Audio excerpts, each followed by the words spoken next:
Hi guys, this is Dr. Leah from Epilinks by Dr. Leah. So I've been talking a lot with various people who ask me about eco-friendly skincare, right? And just anyhow, how we can be more mindful of the skincare we use, the products we use, the packaging we use. And then the conversation went into a different direction, but very related, which was all about how climate change can have an effect on our skin. So I decided to put a little segment together about climate change and our skin and the effect of climate change on our bodies and our skin, which is the largest organ, which is a barrier, right? A protection between the outside world and our insides, our precious insides. So I put a couple of points together. And interesting point is that a 2% or a 2 Celsius, which is 3.6 Fahrenheit, increase in ambient temperature in the world is estimated, and there are many studies that are done, to increase skin cancer incidence by 11% globally by 2050. So really not too far from now. And heat also has an indirect effect on skin cancer by really altering the human behavior. So when you look at many areas in the world, I live in Chicago. Our summer has been fantastic. I say it now, right? It's been hot. It's been warm sometimes, most of the time hot. And it's long. It's now, we are way into September and it's still hot. It's still really, really, really warm. So I like it now because I am used to 9 out of 12 months of winter. But at a certain point, the winters will be shorter or can also be longer because it's a climate change. It's quite unpredictable in certain places in the world what way it will go. And winters may also become colder and windier and more frosty, right? So, but when you look at areas like California and the fires, the recent floods that are happening, it is all result of a climate change. So we know that for the second topic, such as climate change and skin conditions, we know that a lot of skin conditions, such as dermatitis, which is really like atopic dermatitis, which is really simple eczema that really 20% of the kids have. And it goes away when you grow older, but it also may come back, right? And other skin conditions such as psoriasis or skin conditions are not related to anything in particular, but really triggered by the food we eat, right? And some autoimmune conditions that we have, and we'll come to that. But really, we know that inflammatory disorders, they really become worse with climate change. And one thing is, of course, the place being more humid or more cold or more windy. But another thing is the mental health impact that the climate change can have.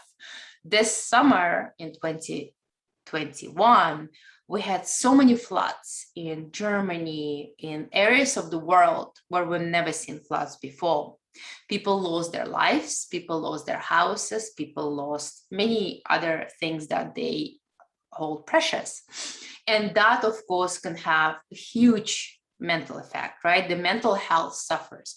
We know that a lot of autoimmune conditions, meaning that your immune system attacks your own body, are triggered by stress and triggered by your mental health state that you are in.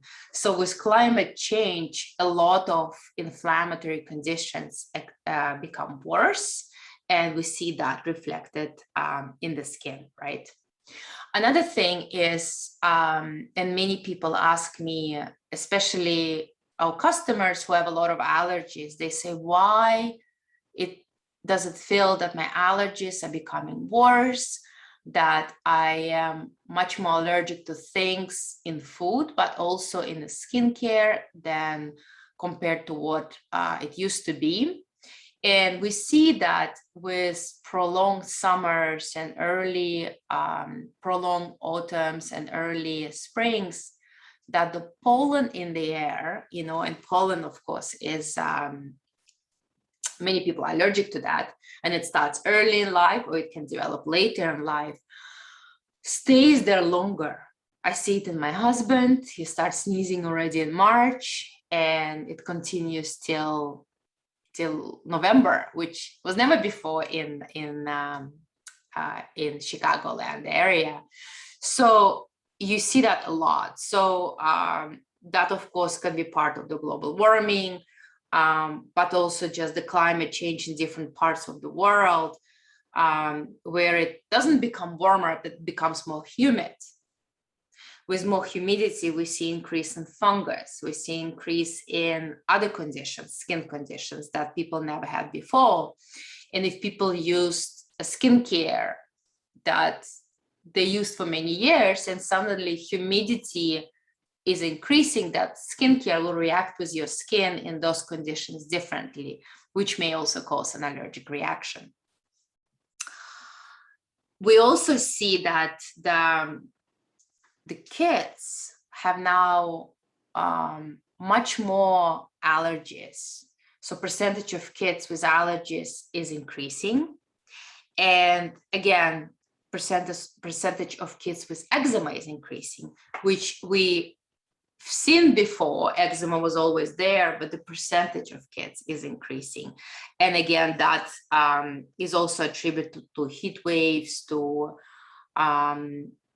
air pollution, because when it's warmer, and we see it, right, more viruses survive, more germs survive, more different insects or ticks and mosquitoes survive. And we know that they are now carrying more diseases than ever before.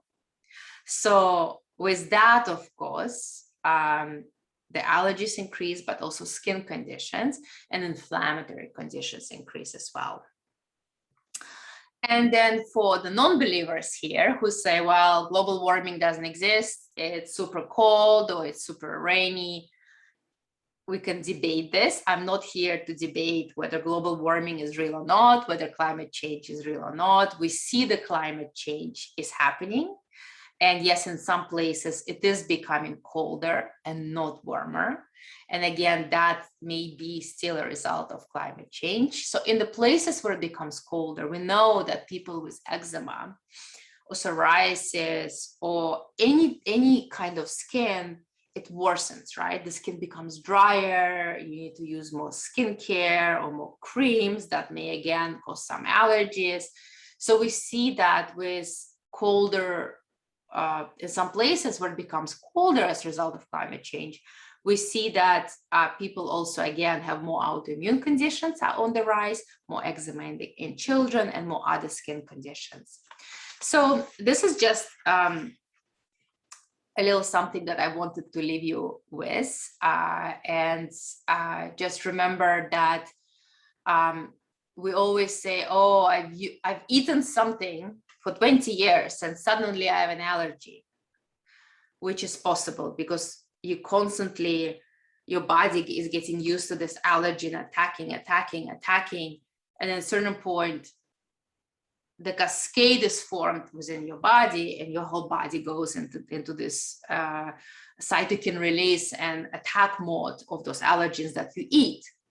Same happens with skincare. People come to me and say, I use the most expensive skincare for the last 20 years. It did wonders to my skin and now I have a rash. So one component is, of course, that your hormones change, your skin changes as you grow older. The place where you live might have changed. The skincare could have also changed over the years. Another component is that climate change. Like say if I always lived in Chicago, I use specific skincare. Now I moved to Florida and it's always humid and warm. The skincare I'll have to use will be different. So my skin reacts the same and doesn't cause any allergic reaction or rash. So there's no one formula. Things always change in life. So we cannot, it would be great to say, you know, I've used it forever, it will always be the same, but unfortunately it's not. Life is changing, and keeping that in mind always helps. Thank you so much for listening. I really enjoyed connecting with all of you. If you like our little videos, please subscribe and visit us at epilinks.com. This is Dr. Leah from Epilinks. Thank you so much for listening.